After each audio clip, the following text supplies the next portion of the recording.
Afastadas.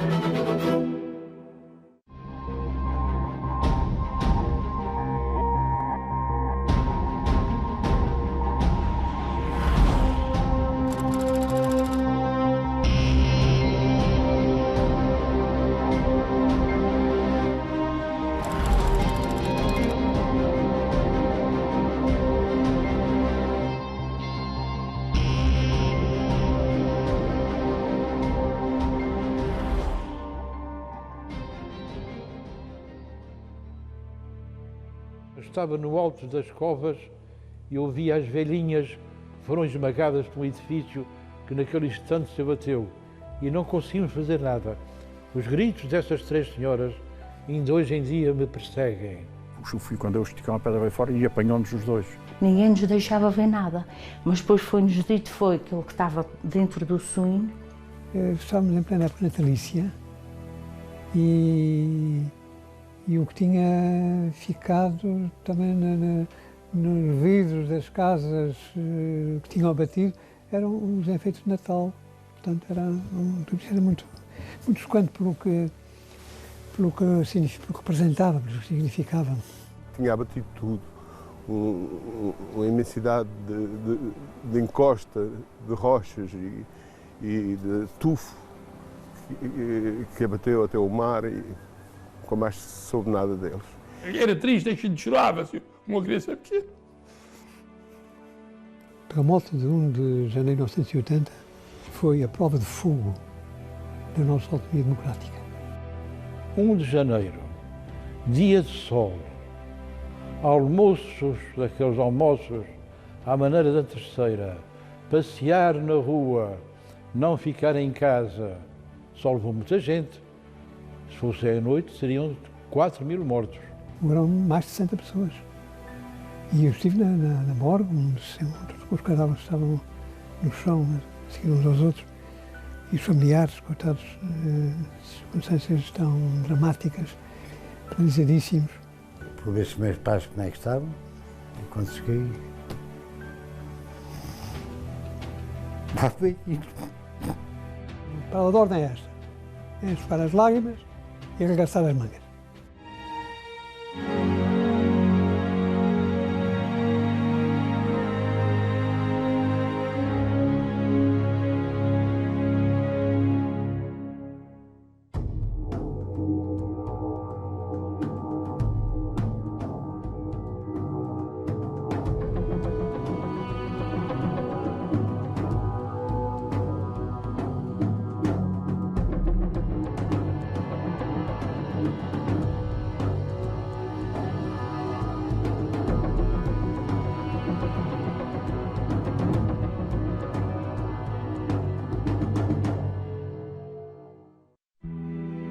Ninguém estava preparado para o que aconteceu nessa tarde. Marcavam os relógios 15 horas e 42 minutos. 20 segundos bastaram para arrasar a Angra do heroísmo. Ninguém vivo tinha memória de coisa semelhante. 1980, 1 de janeiro. Dia de descanso, relaxo total, relaxo para alguns, merecido repouso depois da agitação da festa de passagem de ano. Para outros, gozo de um feriado apenas. Sem avisar, a terra entrou em convulsão e sacudiu tudo e todos. O abalo foi medido na escala de Richter com um índice de 7,2. A queda dos edifícios provocou num ápice um amontoado de escombros na cidade e nas freguesias à roda da ilha. E quando o acalmou, deu lugar ao medo, ao silêncio, à apatia e a uma angústia tremenda. Do caos brotou algum discernimento e depressa a angústia ganhou braços, ganhou também mãos para procurar os que ficaram soterrados. Aos poucos foram surgindo vivos e mortos. A soma dos que morreram na terceira chegou aos 51, mais um desaparecido. O cenário era idêntico na vizinha ilha de São Jorge, particularmente na zona do Topo. Uma vintena de vítimas entre mortos nos escombros e desaparecidos nas horríveis derrocadas das Fajãs. Na Graciosa foi mais o susto, mas a destruição dos edifícios era também uma realidade. Não morreu ninguém. Cada qual ficou com uma história para contar. A nível de freguesia, mortos e feridos? Mortos, 4, por causa deste caso. Feridos, eu não vou dar a certeza, mas de 20 a 30. Não quero estar ao longo ar, mas 20, 30, 25. Infelizmente, tudo perdeu o que era seu, apenas não perdemos o juízo nem a vida, graças a Deus. Os ajudantes da freguesia têm feito conforme podem, mas 3 ou 4 não podem fazer como 2. Fazem conforme podem. A gente vai sofrendo com paciência, porque sem paciência não levamos a nossa cruz ao Calvário. Um monte de pedra grande, já estava com a cabeça de fora, tiraram as pedras de cima e levaram para o hospital, estive lá. Mas ainda foi viva para o hospital? Foi viva para o hospital. E falou sempre discreta. Racha a cabeça ao pequeno, o pequeno ficou entalado entre o canto da pedra do canto da casa e o forno e estava lá abafado. Depois levantámos o pequeno ainda mexia. O pequeno, depois eu perguntei ao pequeno que chamasse para a gente saber de onde é que ele estava. Ele dizia que tinha a boquinha cheia de terra, que não podia gritar. Quando aquilo pega a balançar, que acabei fui por gritar e tomei a porta para fora e a minha mulher gritei que isto é para cair tudo, e sempre para fora. Quer dizer, quando saí já vi, comecei logo a ver casas caídas, até depois desembali aquela casa que foi a primeira que vi cair e ainda fui ajudar a tirar uma mulherzinha para fora. As paredes todas a cair, não é? Tudo veio para a rua, tudo em altos gritos. Depois, no final disso tudo, procurou-se refugiar das casas, não é? Sair das casas para fora, procurando os campos livres. Muitas pedras em cima das pernas, aqui ia-me tirar não podia, mas sempre tirei, qual cedo até o lá. Depois tinha ali um largozinho que estive ali, mas que ia sair para fora, não tinha para onde, era pedra tudo de roda e não podia sair. Está tudo amassado, tudo desta maneira. E houve assim feridos? Não, senhor, nem feridos, nem mortos, não houve ninguém ferido, nem morto. Principalmente na zona afetada, que foi a zona do topo, para nós trouxe-nos grandes preocupações porque as condições existentes, quer nos locais sinistrados, quer no Hospital da Careta, pertencente, portanto, ao Conselho, a que pertence à zona do topo, a Vila da Careta, o hospital não tem o mínimo de condições para se prestar os socorros e os cuidados médicos e medicamentosos necessários em situações desta natureza. Estou a favor de Moinho ao Golva, em casa de uma irmã minha, e tinha 3 casas. Uma nora minha, 2 a Carmunhas. E não sei de quantos tempos hoje. Após umas 7 horas, disse ter dado, os americanos estão com todos os auxílios em todos os sentidos, apoio pessoal, apoio material, géneros, roupas, tudo. Foi a queda aqui do cemitério, porque é claro que os mortos ficaram em perigo de cair se vêm chuvas, o que não aconteceu, que nesse aspecto temos de parabéns. Por entre as ruas pejadas de escombros foi aberto caminho para o Hospital de Angra. A unidade de saúde, há pouco mais de 20 anos instalada no novo edifício e com muitas carências, afluíram centenas de feridos nas horas imediatas. Os mortos também lá foram parar, na grande maioria.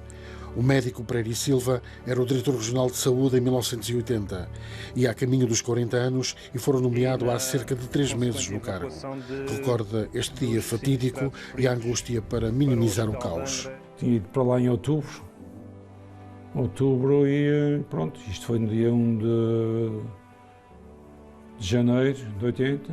Havia possibilidade de chegar ao hospital porque as vias estavam desobstruídas e de maneira que cheguei, lá fui para o hospital dar uma mão e estava lá na urgência a dar uma ajuda. A situação mais flagrante, digamos, no meio da confusão foi que, portanto, eram 4 da tarde quando foi o sismo e às tantas começou a anoitecer e o hospital tinha portanto, um gerador de emergência que devia ter disparado e como não, ou devia ter arrancado. E como não aconteceu, eu tive que tomar a iniciativa de ir ver o que é que se passava. E de maneira que estava lá o pessoal todo das oficinas a tentar pôr o gerador a funcionar e claro, tinha um mar de baterias à volta e era só dar o arranque e não resolviam nada e não havia luz, depois sem luz é que ia-se não sair. De maneira que eu lá tive que falar com o chefe lá da oficina a perguntar-lhe o que é que se passava, disse, não quero pegar, não sei o quê. Bom, mas não pega porque não deve ter combustível, onde é o depósito desse motor? Ali na parede. E o tubo que chega à bomba? Passa no chão. Mas então estás a ver que o sismo rebentou com isso, o motor não tem combustível, arranja lá uma mangueira para a gente ligar aqui à bomba injetora e assim foi, ligou-se. Eu é que fui, portanto, ferrar a bomba e ele pegou no último bafo da última bateria.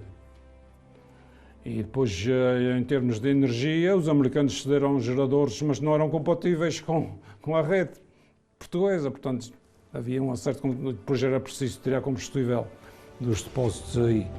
Eram 52 pessoas e depois, quer dizer, houve um certo movimento, está claro, mas mesmo assim não houve grande confusão. Portanto, foi-se resolvendo a maior parte das emergências mais ou menos urgentes. Havia enfermeiros que trabalhavam ou médicos que operavam à luz da janela do declinar do dia. Há obras de arte feitas pelos médicos, há um heroísmo que é de destacar. O caso do Dr. Domingos estava de férias em São Jorge, na careta, e chegou a operar com uma agulha de cozer linha, cozer roupa. Nós íamos resolvendo as situações conforme elas chegavam. Portanto, não havia o elos de ligação, não havia nada. Portanto, era realmente a chegada dos doentes e até nem sequer nesse dia, no dia 1 de janeiro, não sequer se conseguia fazer contagem das pessoas, porque realmente o número de pessoas que entravam no hospital eram imensas e não havia hipótese de estar a contar e até a identificar as pessoas, que criou alguns problemas depois da identificação das pessoas, normalmente os cadáveres, que era mais complicado. O hospital acabou por entupir, digamos, em termos de internamentos e em termos de cuidados, porque portanto não havia camas disponíveis para todas as pessoas. E então alguém, não sei quem, na altura, pensou utilizar o Liceu como uma enfermaria de retaguarda, em que os feridos mais ligeiros vinham para aqui, eu e mais alguns colegas viemos aqui para o Liceu, fomos direcionados nesse sentido, viemos para o Liceu para ser a enfermaria da retaguarda. Para piorar esta situação, nessa altura houve um surto de sarampo, muitas crianças com sarampo, e portanto na altura chegamos a ter cerca de 30 crianças com sarampo aqui no Liceu, num compartimento perfeitamente isolado, por causa de não atingir outras pessoas. Muitos desalojados, muitas pessoas carenciadas, pessoas ficaram sem nada. Eu vi uma nuvem de fumo, de pó enorme sobre a cidade e aí tive a percepção que tinha sido realmente um grande tremor de terra. E saí de casa, quando olhei para a Emília do Desterro, estava toda fissurada. Do lado de baixo da minha casa, uma das casas mais antigas, tinha ruído em pena e faleceu ali uma pessoa, ficou subterrada em casa. E a minha preocupação foi os meus pais que viviam na Rua do Galo, por cima da construtora. E disse, olha, vou ver como é que estão os meus pais. E quando comecei a descer, vinha o meu pai e a minha mãe a subir a Rua do Desterro. Aí o que fizemos foi entrar no carro e sair da cidade. Só que quando chegámos ali ao Largo de São Bento, não se conseguia passar. Para já, muito movimento, havia pedras no chão e movimento das pessoas a fluírem ao hospital. Eu disse, bem, parei o carro em cima onde pude, sem atrapalhar o trânsito, e a única coisa que fiz foi organizar o trânsito, pus-me de sinaleiros a ajudar, a parar, os que passavam, os que não passavam, os que saíam, os que não saíam, para facilitar o acesso ao hospital. E aquelas primeira hora, 2 horas foi assim, quando ficou o trânsito mais calmo, afastei-me e saí da cidade. Dia 2, aliás, tivemos já uma reunião com o Presidente da República para fazer um primeiro ponto da situação e fez uma primeira avaliação dos estragos. Nesse mesmo dia, chegou à terceira o Presidente da República. Foi num avião especial, um avião militar, logo de manhã. Creio até que chegou antes do avião da Santa ter chegado, e por aí foi encontrá-lo já quando ele estava a dar a volta pelos locais afetados pelo terremoto, convidado por alguns membros do Governo Regional e eu por outros.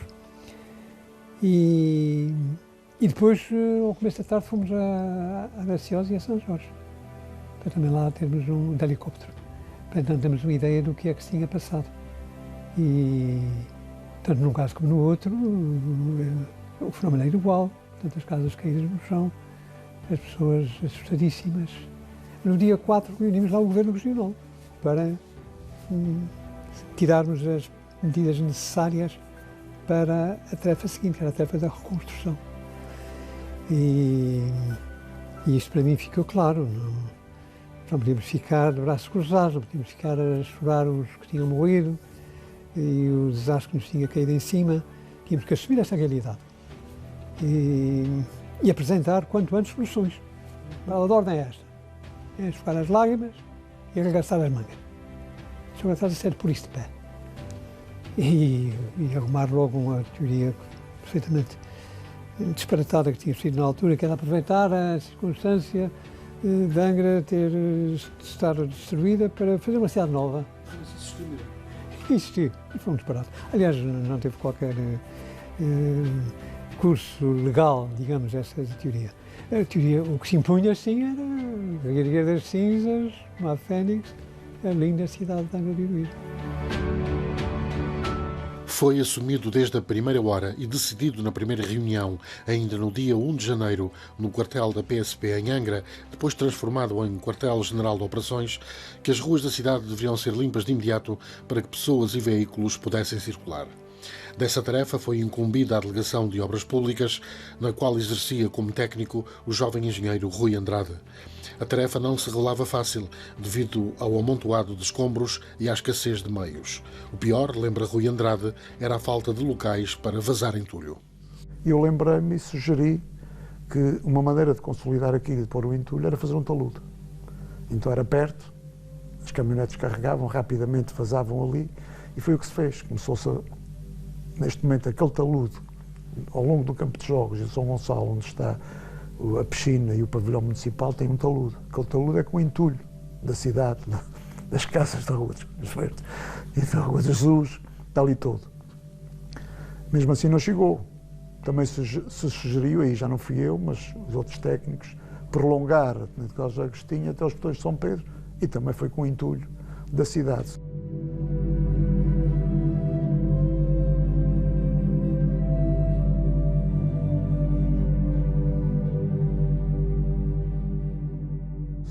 Daqui a umas data de anos forem fazer uma prospecção, alguém fazer uma escavação, os futuros, nisso não está tudo escrito, mas vão ficar surpreendidos, vão encontrar cantarias, mas o que é que se passa aqui? Então, é a cidade que está ali, a antiga cidade de Angra está grande parte ali naqueles taludes.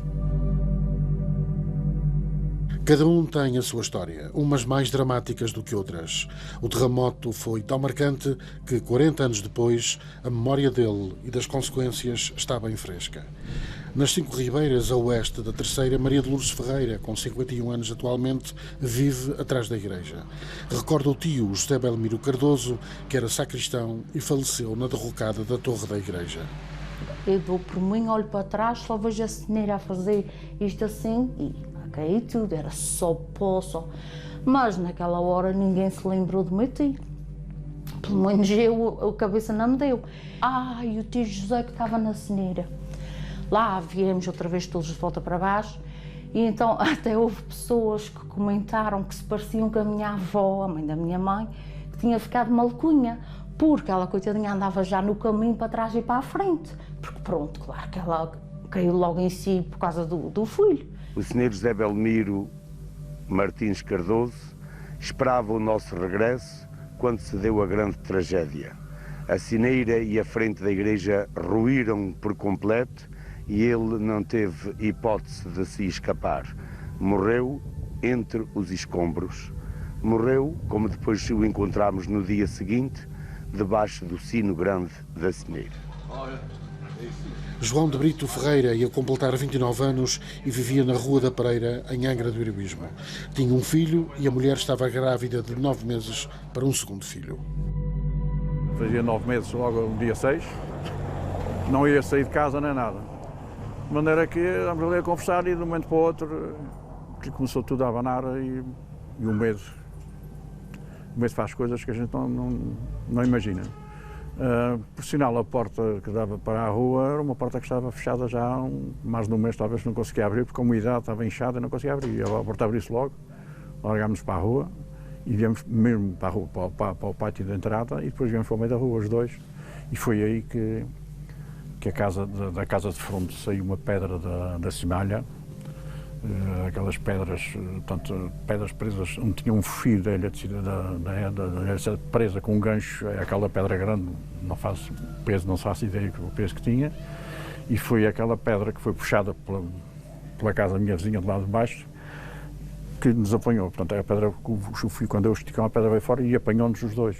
A minha apanhou-me este lado todo, o lado esquerdo, a cabeça, o ombro, fiz perfuração de pulmão e fiquei, portanto, luxação da clavícula esquerda.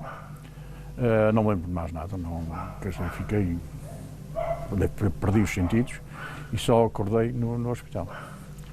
Fui levado por um amigo que mais tarde me disse que era o Lano enfermeiro, por acaso passou na altura e que me transportou para o hospital. Não me lembro quem é que levou a minha esposa também, nada, não faço ideia.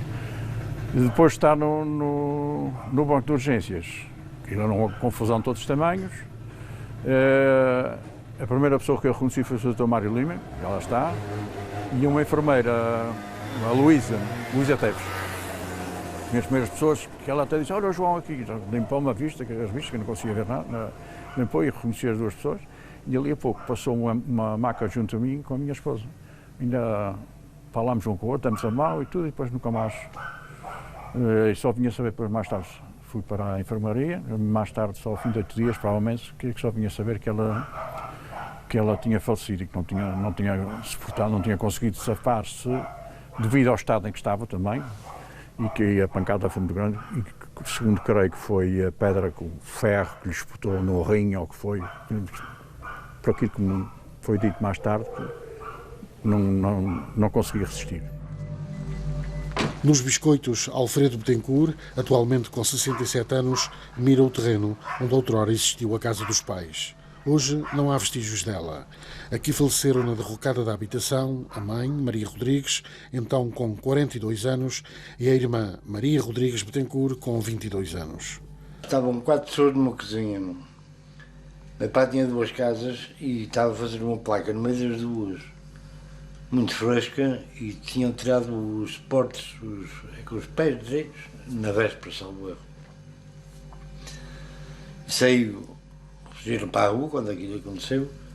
O meu cunhado, na altura, namorado da minha irmã da mais velha, foi o primeiro que saiu. Minha mãe e a minha irmã nova vinham meio e ficaram, e a minha mais velha foi projetada para trás, para os pedras. Escapou. Os dois do meio faleceram, ficaram ali, sufocados. Fui ver se meus pais como é que estavam, e quando cheguei, lá foi isto. Ah, bom. Para as pessoas que ajudaram a tirar os corpos, mas dá muito trabalho para tirar aquela pedra toda, para ficar por duas apenas, as casas tinham 2 pisos, e a parte de cima veio tudo em pedra, não havia blocos, era pedra e argamassa. Acima da casa dos meus pais, ao lado, aterrou ali um helicóptero. Apontasse, puxava alguma coisa. Infelizmente não é preciso. O que é? Foi.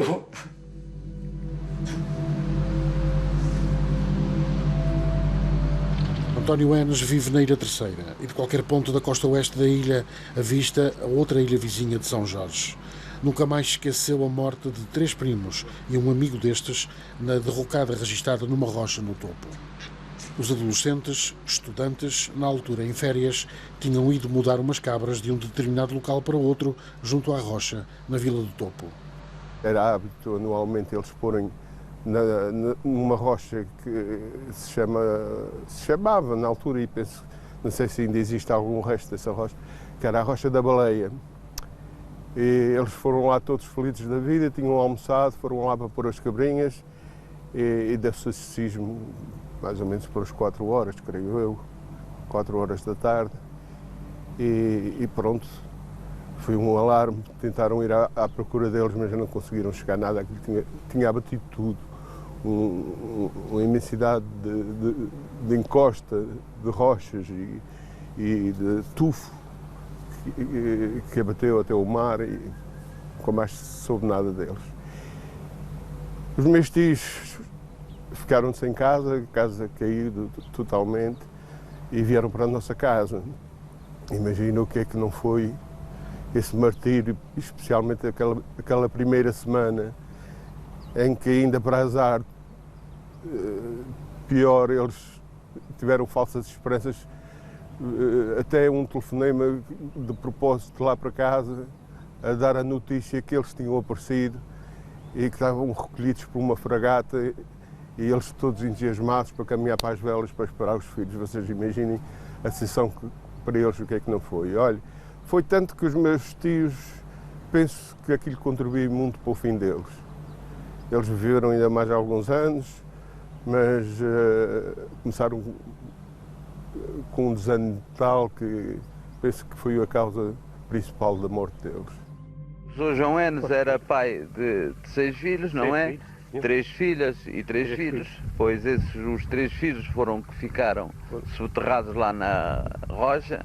Mais um primo, não era? Que também era filho único, não é? Era filho único. Também era filho único. Sim, senhor. E então está para continuar a vida, embora com esse grande desgosto, não é verdade? Estou com a ideia de continuar. Lutar pela... Lutar. Com muito custo. Estou a trabalhar para ver se arma aquela barraca que está ali para me abrigar mais o resto da minha família. Em São Jorge foi horrível o cenário das derrocadas nas Fajãs.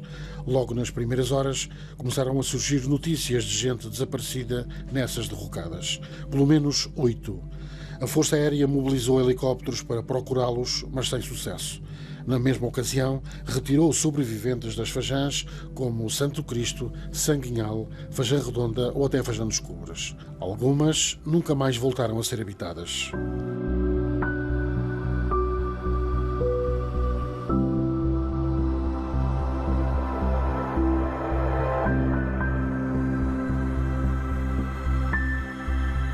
Fui a favor deles. Houve uma altura que eles queriam vender ao governo. Esta cima do governo me disse, não concordo que vocês vendam as suas propriedades ao governo. Mas eu sabia qual era a ideia deles. Eles tinham a ideia de como o povo não fazer casas cá fora e tudo isso, que eles vendiam as coisas. Eu disse, aquilo é de vocês, os vossos antepassados, um dia ainda se pode tomar. Levámos muito tempo a abrir esta da Fajã dos Cubras, mas eu vou-lhe explicar porque foi que há muito tempo. Também fomos matreiros, mas o Federico era mais matreiro dele, por isso é que foi.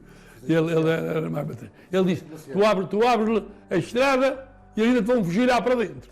E tu depois vais ter que levar para lá escola, para levar lá a luz. E para, eu que estou a exigir agora, mas não é os naturais, é os que compram as casas que vão construir agora, exigem do governo caminhos, casa, isto, aquilo, aquele outro. Surgiu, nós já mais uns meses depois, que foi uma comissão ou grupo de trabalho, ou como se queira chamar, para fazer um levantamento do pessoal das Fajãs, que era uma situação totalmente diferente dos outros.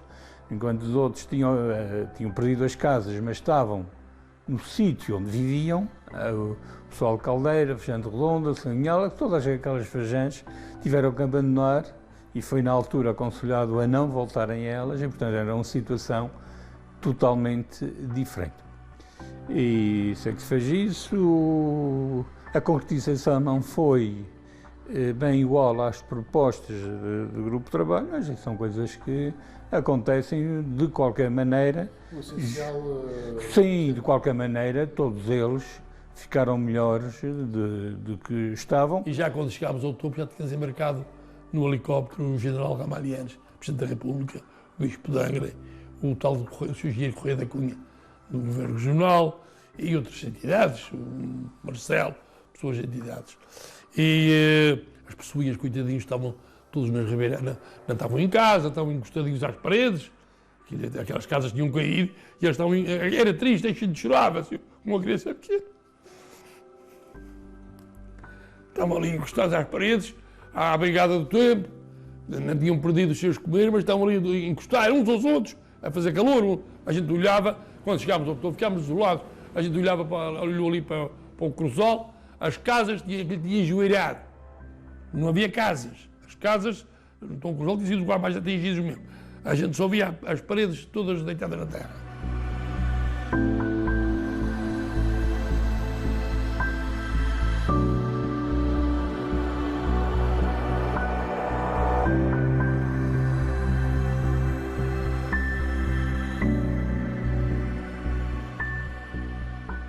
aquela célebre frase do Mota Amaral, El Durcinho Soares Almas e Arregaçar as Mangas.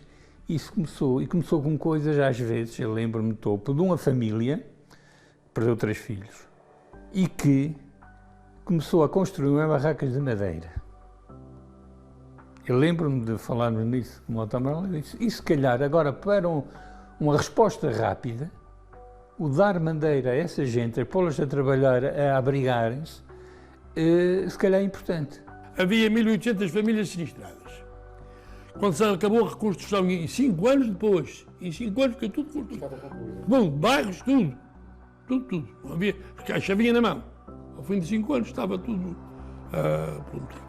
Ao fim de 5 anos tínhamos 2.305 casas reconstruídas. Rápido. Veja lá quantas casas fez por dia. Cenário desolador em São Jorge, pejado de angústia, dor e luto. De Santo Antão à Ponta do Topo, freguesias inteiras foram devastadas. O cenário foi menos colorido na Graciosa, também atingida, mas sem mortos ou feridos. Houve sim muitos danos em habitações e serviços públicos e algumas dezenas de desalojados. Quando tudo acalmou, a minha preocupação foi sair de casa e ver o que é que se passava. E eu posso dizer que corri as ruas todas, os caminhos todos da Ilha Graciosa. E só se encontrar pessoas na rua, principalmente na freguesia do Guadalupe, que tinham vindo para a rua também assustadas, sem saber o que é que vinha a seguir.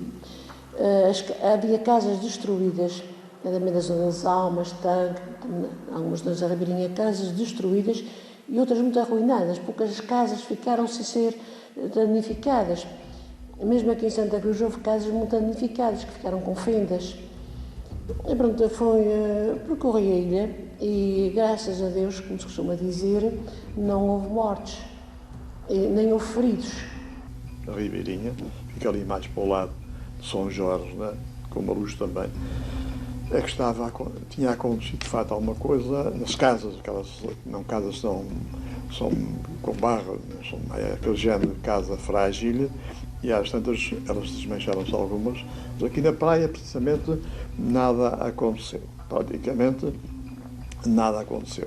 Mas para a zona da Luz, quando eu fui para lá, fui logo imediatamente também, e o que é que acontece?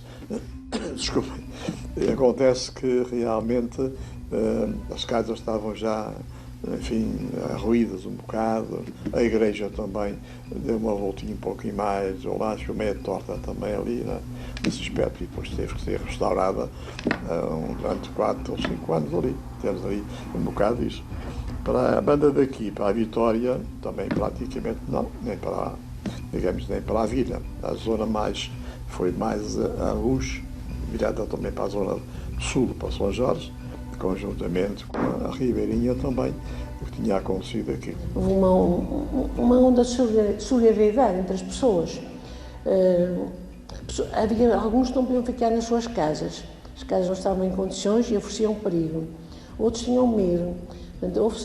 Muita gente ficou alojada em casas de familiares, em casas de pessoas amigas, e toda a gente queria socorrer, todos, como se costuma dizer.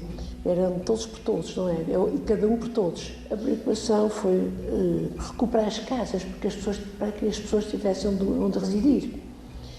E foram cedidos materiais gratuitamente a todos os que tinham as casas danificadas. Depois de ter feito foi feito um levantamento, vieram cá assistentes sociais também fazer um estudo da situação e das famílias, e as pessoas foram socorridas com materiais para reconstruir as suas casas. Mais tarde vieram também equipas de fora para apoiar. Mas o que foi necessário foi realmente apoiar as pessoas e fazer com que as pessoas tivessem casa para morar. O cimento que veio para aí foi um caso sério, não é? Mas também acho que veio cimento a mais. Dizem eles que dos 100% do cimento, 25% foi mais para pessoas que tinham também falta de solidez nos seus quintais, nos seus, enfim, nas suas adegas, etc. E então aproveitaram, e então o Mota Amaral, na altura que era o presidente do governo, e disse, pois isto praticamente foi bom assim. Ajudou a melhorar. Ajudou a melhorar ainda nesse aspecto. Empolgante. Naquele ano até, e depois manteve-se nos anos seguintes, o regime de hora foi alterado para que houvesse mais 1 hora no verão e as pessoas pudessem, portanto, trabalhar mais tempo na reconstrução. Essa tragédia, pela sua dimensão, nos atingia a todos e, portanto, todos tínhamos que colaborar. Recolheram-se bens para ajudar as pessoas que tinham perdido as suas casas e os seus deveres. Recebemos, aliás, ajudas vindas praticamente de todo o país e das nossas comunidades da América e do Canadá, em grandes quantidades, em coisas de fato impressionantes. Mas o mais importante foi esta colaboração de todos. Definiu-se um orçamento especial para a reconstrução, criou-se um organismo especial para acompanhar a reconstrução, beneficiamos para a reconstrução de muitas ajudas exteriores, americanas, nacionais, obviamente, e a ideia em geral das grandes recolhas de fundos que se fizeram pelo país fora. E recebemos dinheiro até pessoas dos lugares que os ciências desconheciam, que haviam no mapa. Isso é impressionante. A rudeza do evento fez frente à frieza dos homens. Limpar os escombros era preciso, enquanto se chorava os mortos e se fazia o luto. Rui Andrade, engenheiro civil, tinha 32 anos e era, na altura, técnico das obras públicas. Nós íamos de casa em casa, pelas freguesias, falar com as pessoas, quem é que quer começar as suas obras, distribuíamos imediatamente, dizíamos, a tua casa pode ser recuperada aqui, fazendo uma cinta, metendo aqui um pilar, dávamos uns esquemas, dizíamos o que é que era preciso fazer, distribuía-se imediatamente o ferro e cimento e madeira. Madeira era para fazer casas rápidas no quintal, aproveitavam as janelas, aproveitavam a telha das casas, das suas casas, e uns tipos de barracões simples. Isto foi importantíssimo, porquê? Porque as pessoas continuaram a ter a sua relação de vizinhança, não se afastaram das suas freguesias. Toda a gente trabalhava. O velhinho, a velhinha, o novo, o de meia idade, o jovem, toda a gente trabalhava. Por isso o meio rural reergueu-se em 2 anos. Passei os domingos a ir para a Terceira. Saí daqui no avião logo de manhã e eu, no local previamente assistente, onde me aguardava alguns dos membros do Governo Regional, a secretária dos Assuntos Sociais, o outro dos secretários regionais, e pronto, lá estávamos aquele dia, passando com os sinistrados, e à missa no local. Comento com eles? Eu, completamente com eles, num de causas que estava à missa, porque muitas das igrejas, até quase todas as igrejas, ficaram destruídas naquela altura. Começar pela Sé d'Angra. E depois almoçávamos por lá e convíamos com as pessoas, e ao fim da tarde voltava para São Miguel. Fiz isso durante todo aquele inverno e julgo que era indispensável que se sentisse, que se ficasse essa proximidade e que estávamos todos penando com os que tinham sido atacados, sinistrados naquela altura.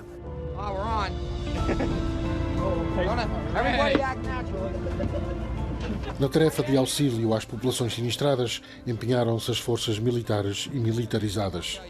O destacamento americano da Base das Lajes desempenhou uma tarefa voluntária apreciável e digna de registro. Pessoal e meios estiveram nas ruas desde a primeira hora. Este facto foi crucial para que a vida começasse a voltar ao normal. Os transportes aéreos efetuados pela Força Aérea Portuguesa, essencialmente de víveres para as ilhas sinistradas, ou na evacuação e procura de pessoas desaparecidas na orla marítima, foi outra tarefa fundamental na ajuda às populações. Sem comunicações, numa época em que estas eram escassas e falharam no dia 1 de janeiro, os radioamadores tiveram trabalho de grande relevo, sobretudo nas comunicações interilhas. Mas as suas mensagens, com caráter oficial ou pessoal, chegaram a todo o mundo. Essa ação tem sido muitíssimo facilitada pela avalanche de fornecimentos, quer em géneros, quer em roupas, que nos tem sido enviada pelas nossas comunidades de imigrantes e de outros pontos do globo, que são absolutamente incontáveis e que os açorianos em geral, e particularmente os ceirenses, jorgenses e graciosenses, registam e... Fátima Oliveira era secretária regional dos Assuntos Sociais. Tomara posse da pasta há 3 meses, ainda na vigência do primeiro governo regional, empossado em setembro de 1976, para um mandato que iria durar até outubro de 1980. O executivo liderado por Mata Amaral dava os primeiros passos na governação e no estabelecimento das instituições regionais autónomas. O terremoto de 1980 veio pôr à prova a capacidade dos governantes e da sua relação com as populações. Nesta fase não há um cérebro. Há alguém que assume esta responsabilidade de ir visitar os atingidos, as pessoas atingidas. E aí sim, creio que isso é a ação fundamental e congregadora de toda a ação, porque sempre que eu entrava numa garagem, numa caminhonete da VT, numa escola, as pessoas quase que se punham sobre mim para ouvir, para falar. E isso parece-me que as tranquilizava. Tudo isto foi natural, foi realmente um desenvolvimento no sentido de todos se juntarem. Ali não havia inimigos, todos queriam aliar-se uns aos outros e saber realmente o que é que estava a passar. E foi isso que se tornou importante através da rádio, que julgo que o meu amigo ouviu, e através da televisão, que também revelou, e as pessoas ficavam realmente bastante mais calmas ouvindo na televisão um especialista a falar verdade. Depois definiu-se linhas de rumo para a reconstrução. Linhas de rumo muito claras e correspondentes ao resto ao modo como o governo regional da altura olhava para a sociedade açoriana. Aqui, os primeiros interessados em construir as casas são os donos das casas. Quem fica sem casa é que tem que pôr a casa de pé. E o governo regional o que é que faz? Vai ajudar nesta tarefa, vai pôr à disposição das pessoas os materiais de construção, vai pôr-los à porta, depois vamos fazer contas, mas cada um vai ter que dar aqui o seu contributo. Vai haver linhas de crédito, que depois foram negociadas com o Governo Central, linhas de crédito, insisto, que naquela altura não havia essa facilidade de dar, que depois veio a generalizar-se, com condições também vantajosas, sei lá, de juros de 1% e coisas assim, no género, suportado o resto pelo orçamento regional e nacional, e todos nos pusemos a trabalhar. Isso é que foi muito significativo. O Sr. Ministro da República queria tomar o comando disto tudo. Eu entendi que eu não ia tomar. Já havia uma linha telefónica que tinham conseguido montar no gabinete do Ministro da República. Era o único telefone que existia. E eu fui atender o telefonema. Quando chegou o Sr. Ministro da República, perguntou-me o que é que eu estava a fazer. Disse que estava a falar com o Dr. Mata Amaral. Ele disse-me que ele já sabia tudo quando devia saber, portanto que eu acabasse o telefonema. E claro, como eu sou uma pessoa muito bem educada, sempre fui, respondi-lhe. Desculpe, Sr. Ministro da República, mas hierarquicamente eu dependo do Dr. Mata Amaral. E ele tem o direito de falar com os seus secretários o tempo que quiser e entender. Quando eu acabar, irei para a reunião. Pronto, o assunto encerrou-se por aqui.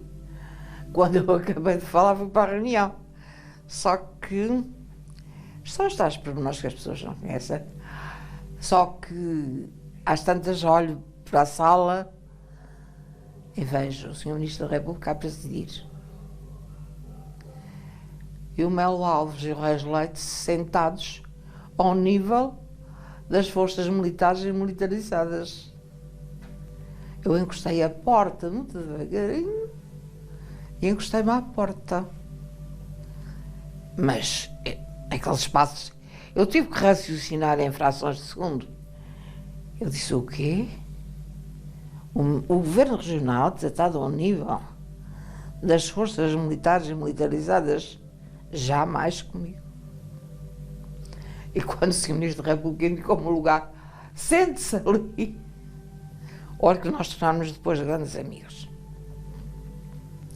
Eu disse, desculpe, não. O meu lugar não é aqui. O meu lugar é junto das populações atingidas. O terremoto de 1 de janeiro de 1980 foi a prova de fogo da nossa autonomia democrática. E teve uma significação absolutamente histórica para os Açores. Foi o primeiro grande desastre natural ao qual foi dada a resposta eficaz, rápida. E se evitou aquilo que tinha acontecido em vezes anteriores, que era a hemorragia da imigração. Bom, portanto, fizemos a prova da eficácia da existência de um governo próprio nos Açores, e que capaz de enfrentar uma crise de qualquer dimensão e dar respostas e liderar o processo e permitir que os açorianos demonstrassem que são capazes de resistir a pé firme.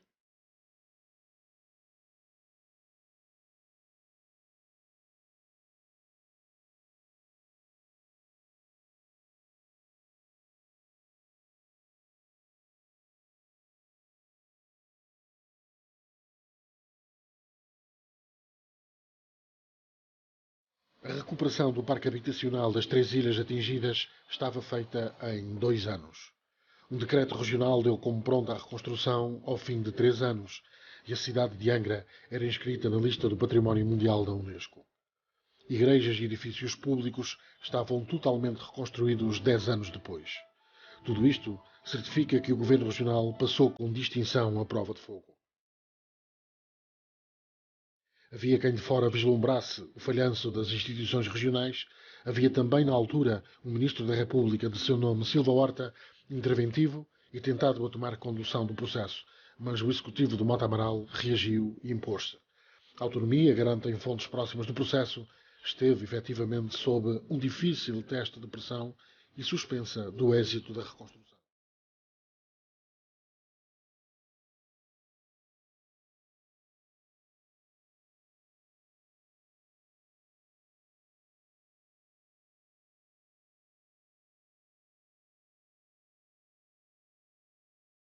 Angra do Heroísmo foi o principal agregado populacional atingido. Casario e outros edifícios públicos foram arrasados, mas levantados dos escombros. A cidade Património Mundial ergueu-se com sangue, suor e lágrimas. A urbe e as freguesias à volta da ilha ou das outras ilhas passaram por um enorme processo de transformação social. Os números são impressionantes. Cerca de 15 mil casas e edifícios públicos destruídos, quase 22 mil desalojados, 72 mortos e centenas de feridos. Convertida de escudo para a moeda atual, cerca de 1,5 milhão de euros de ajuda nacional e internacional chegou às ilhas sinistradas. E vieram também dezenas de contentores com alimentos e vestuário. Nada mais foi como dantes. Para quem vivenciou o cataclismo e a reconstrução, há um tempo antes do sismo e outro pós-sismo.